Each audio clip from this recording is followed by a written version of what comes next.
దేవుని వెలుగులో జీవించినప్పుడు, ప్రభు వెలుగులో జీవించినప్పుడు, యేసయ్య వెలుగులో జీవించినప్పుడు ప్రియులారా, మనకి ఈ లోకములో కాదు ఎక్కడ కూడా ఏది తక్కువ ఉండదు.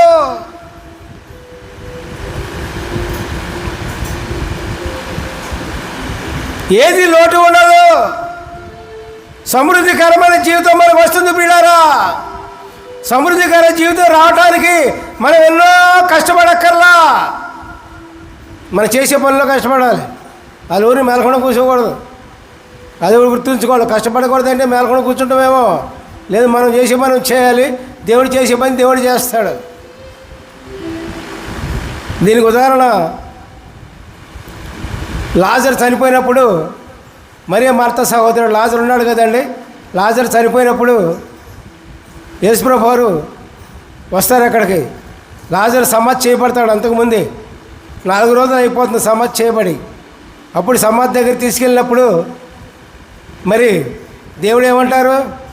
నువ్వు బయటికి రా అంటారా? లేదు, ముందు ఆ కట్లు విప్పండి అంటాడు దేవుడు. కట్లు ఎందుకు విప్ప? మానవుడు చేయాల్సిన పని మానవుడు చేయాలి. దేవుడు చేసే పని దేవుడు చేస్తాడు. మానవుడు ఏం చేయాలి? నీ కట్లు విప్పు. దేవుడు మానవుడు కట్లు విప్పగలడు. కట్లు విప్పమన్నాడు. ఇప్పిన తర్వాత ప్రాణం పోయటం మానవుడి వల్ల కాదు. ప్రాణం పోయటం, బతికించడం మానవుడి వల్ల కాదు. అప్పుడు దేవుడు లాజరును బతికిస్తాడు ప్రాణం పోసి. కాబట్టి ప్రియులారా, మనం చేసే పని మనం చేయాలి. దేవుడు చేసే పని దేవుడు చేస్తాడు.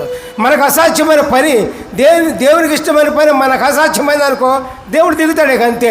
దేవునికి స్తోత్రం, హల్లెలూయా, ప్రైజ్ ది లార్డ్. ఇది గమనించాలి. అన్నీ కూడా దేవుడు తీసుకొచ్చి పెట్టడం. నీకు శక్తి ఇచ్చాడు, సామర్థ్యం ఇచ్చాడు, అన్నీ కూడా మనం చేసుకోవాలి. ఇప్పుడు పసిపిల్లడు ఉన్నాడండి. పసిపిల్లడికి వాడికి అన్నం తినడం రాదు. మీరు తినిపిస్తారా? తినిపిస్తారుగా. అది తినరా పాటు నువ్వు తింటాడా? తినడం. కాబట్టి నువ్వు చేసే పని నువ్వు చేయాలి. దేవుడు చేసే పని దేవుడు చేస్తాడు. అంతేగాని పిల్లారా, అన్ని పనులు వచ్చి తీసుకొచ్చి అన్నం పెట్టమంటే ఆ దేవుడు పెట్టడం. మన చేతులు ఇచ్చాడు ఆయన నోరు ఇచ్చాడు తింటాకి, చేతులు ఇచ్చాడు పెట్టుకోవడానికి, కష్టపడతాక మన శక్తి ఇచ్చాడు. మనం కష్టపడాలి, మనం తినాలి, అంతే. మనకు అసాధ్యమైన పని దేవుడికి ఇష్టమయ్యి మనకు అసాధ్యమైన పని దేవుడు చేస్తాడు. అర్థమైందా?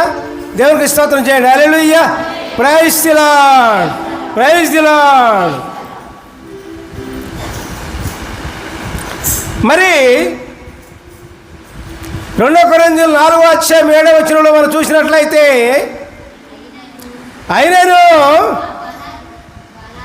బలాధికారము మా మూలమైనది కాక దేవుడై ఉండినట్లు మంటి ఘటములలో ఈ ఐశ్వర్యము మాకు కలిగి ఉన్నది. ఇక్కడ ఏమంటున్నారు చూడండి, ఇక్కడ మంచి బ్రహ్మాండమైన పాయింట్. ఈ ఐశ్వర్యము దేని గురించి ఐశ్వర్యం అంటున్నాడు?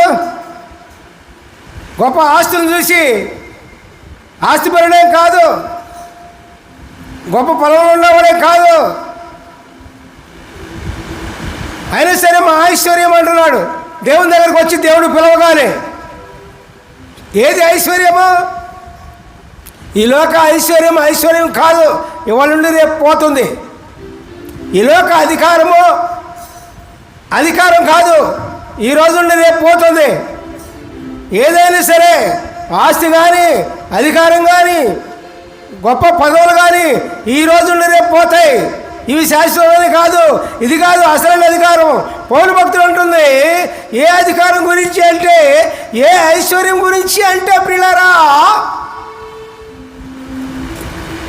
దేవుడిచ్చిన మహాభాగ్యం గురించి. దేవుణ్ణి ఎరుగుట ఐశ్వర్యమే. దేవుణ్ణి ఎరిగి ఆయన ప్రకారంగా జీవించడమే గొప్ప ఐశ్వర్యం ప్రియులారా. దేవునికి స్తోత్రం. అదే అంటున్నాడు, ఈ ఐశ్వర్యము మాకు కలిగి ఉన్నది. అంతకంటే గొప్ప ఐశ్వర్యం ఏంటండి? దేవుడు మనకు దగ్గర ఉన్న ఐశ్వర్యం అయితే ఈ లోకంలో కూడా కొదువు ఉండదు. అది గుర్తుంచుకోవాలి మనం. ముందు లోకంలో ఎన్నో బాధలు, వ్యాధులు, కష్టాలు, నష్టాలు ఎన్నో సతమతం అవుతున్నారు. కానీ ప్రియులారా, మరి ఎందుకని అవుతున్నారు ఒకసారి ఆలోచించారా ఎప్పుడైనా? ఎందుకని ఇన్ని సమస్యలు? ఎంతకాలం చూసినా ఎక్కడున్నాం, గొంగడి అంటే యేసు చోటే ఉన్నాము అని జీవితాలు ఉంటున్నాయి. దానికి కారణం ఏంటో ఒక్కసారి ఆలోచించారా? ఆలోచించండి. దేవుడు మీకు తోడు లేకే కదా. దేవుడు తోడు ఉంటే ప్రియులారా, మీరు దేనికోసం ఎతకక్కర్లా, ఎదురొస్తుంది మనకి ఎదురొస్తుందండి. అంతకుముందు ఎన్నోసార్లు చెప్పుకున్నాం, మనం డబ్బుల కోసం వెంటబడితే అది ఎగిరిపోద్ది, దానికి రెక్కలు వస్తే పోతాయి. అదే దేవుని కోసం మనం వెంటబడితే ఆ డబ్బులే మన వెంట వస్తాయి. నన్ను వాడుకో అని ఎన్నోసార్లు చెప్పుకున్నాం. అది గ్రహించాలి. మరి ఎప్పుడు ఈ లోకంలో జనం ఏం చేస్తారంటే, మరి ఆ డబ్బుల కోసం, ఆటి కోసం, వీటి కోసం ఏదో వెతుకుతూ ఉంటాం, కానీ దూరంగా పోతాయి. మనం ఎతికిందల్లా కూడా దూరం అయిపోద్దండి ఈ లోకంలో. మనం ఏదైతే ఎతుకుతామో అది దూరం అయిపోద్ది.